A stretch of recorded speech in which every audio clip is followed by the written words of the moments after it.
கர்த்தருடைய பரிசுத்த நாமம் ஸ்தோத்திரிக்கப்படுவதாக. கொலோசேயர் 3:23 நீங்கள் கர்த்தராகிய கிறிஸ்துவை சேவிக்கிறதினாலே சுதந்திரமாகிய பலனை கர்த்தனாலே பெறுவீர்கள் என்று அறிந்து என்று அப்போஸ்தலனாகிய பவுல் எழுதுகிறார். நாம் கர்த்தருடைய பிள்ளைகளாக இருக்கிறோம், அவரையே சேவிக்கிறோம். நாம் சேவிக்கிறதுனாலே சுதந்திரமாகிய பலனை கர்த்தரிடத்திலிருந்தே பெறுவோம் என்று நாம் அறிந்து கொள்ள வேண்டும். ஏனென்றால் நாம் எதை செய்தாலும் அது மனிதனுடைய பார்வைக்கு பிரியமானபடி செய்யாதபடி கர்த்தருடைய பார்வைக்கு பிரியமானபடி நாம் செய்கிறவர்களாக இருக்க வேண்டும். முந்தைய வசனங்களிலே எல்லாருக்கும் அதற்கான ஆலோசனையை தருகிறார். மனைவிகளாக இருக்கலாம், புருஷர்களாக இருக்கலாம், பிள்ளைகளாக இருக்கலாம், பிதாக்களாக இருக்கலாம், வேலைக்காரராக இருக்கலாம். எல்லாரும் எப்படி நடந்து கொள்ள வேண்டும் என்று அங்கு பவுல் நமக்கு கற்றுத்தருகிறார். ஆகவே நாம் எதை செய்தாலும் நம்முடைய கிரியைகளுக்கு ஏற்ற பலனை கர்த்தரிடத்திலிருந்து பெறுவோம் என்று நாம் அறிந்து கொள்ள வேண்டும்.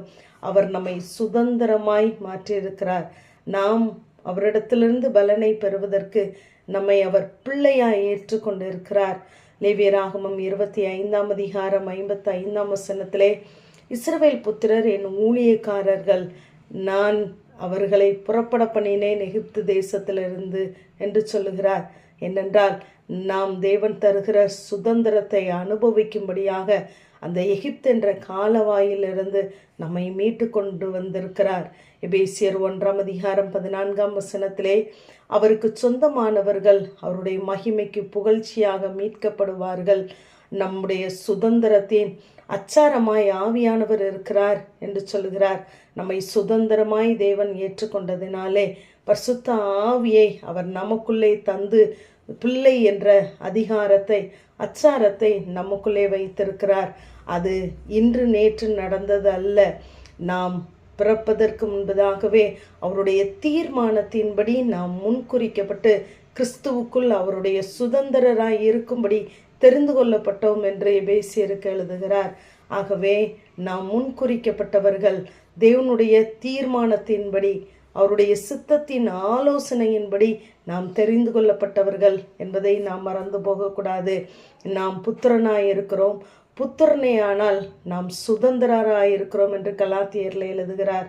நாம் சுதந்திரராய் இருப்போமானால் அந்த சுதந்திரத்திற்கு நாம் எஜமான்களாகவும் இருக்கிறோம் என்று அங்கு பவுல் சொல்லுகிறார். ஆகவே நாம் எப்படிப்பட்ட விலையேற பெற்றவர்கள் என்பதை நாம் அறிந்து கொள்ள வேண்டும். சங்கீதக்காரன் சொல்லும் பொழுது கர்த்தர் தம்முடைய சுதந்திரத்தை கைவிடாமல் இருப்பார் என்று சொல்லுகிறார். நம்மை ஒரு நாளும் அவர் கைவிடுகிற தேவன் அல்ல. கைவிடுவதற்காகவா நம்மை அங்கு எகிப்திலிருந்து, பாவங்களிலிருந்து, அடிமைத்தனங்களிலிருந்து மீட்டு கொண்டார்? இல்லை, நம்மை கைவிடாமல் நம்மை கரம் பற்றி நடத்துவதற்காகவே. ஒருவேளை நாம் இளைத்து போயிருக்கலாம், சோர்ந்து போயிருக்கலாம், ஆனாலும் நம்மை ஒரு நாளும் கைவிடாத தேவன், நாம் இளைத்து போன நம்முடைய சுதந்திரத்தை திடப்படுத்துகிற தேவன், சம்பூர்ண மழையை நம்மத்திலே பொழிய பண்ண அவர் உண்மையுள்ளவராகவே இருக்கிறார். ஆகவே நாம் அவருக்கு காத்திருந்து அவருடைய வழிகளின்படி அவருக்கு பிரியமானதை நாம் செய்யும் பொழுது நாம் பூமியை சுதந்தரித்து கொள்வதற்கு, நம்முடைய சுதந்திரத்தை நாம் சுதந்தரிப்பதற்கு அவர் நம்மை உயர்த்துகிற தேவனாயிருக்கிறார். ஆகவே கர்த்தருக்கு நாம் பயந்து நம்முடைய காரியங்களை உண்மையாய் செய்யும் பொழுது நாம் கர்த்தரை சேவிக்கிறோம், நாம் கர்த்தரை அறிந்திருக்கிறோம்.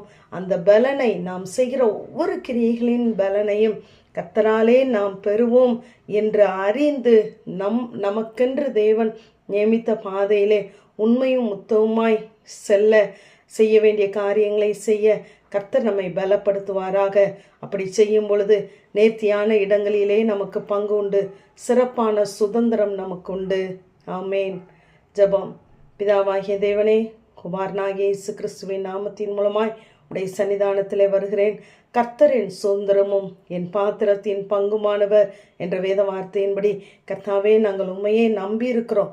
உம்மாலே எங்கள் சுதந்திரமாகிய பலனை நாங்கள் பெற்றுக்கொள்ளுவோம் என்று அறிந்து ஆண்டவரே ஸ்தோத்திரம். நாங்கள் தொடர்ந்து உம்மை உண்மையாய் சேவிக்க, நேசிக்க எங்களுக்கு உதவி செய்யுங்க. நீரே எங்கள் சுதந்திரமும் பங்குமாயிருந்து நடத்தும். இயேசுவின் மூலம் ஜெபங்கேலும் எங்கள் நல்ல பிதாவே. ஆமேன்.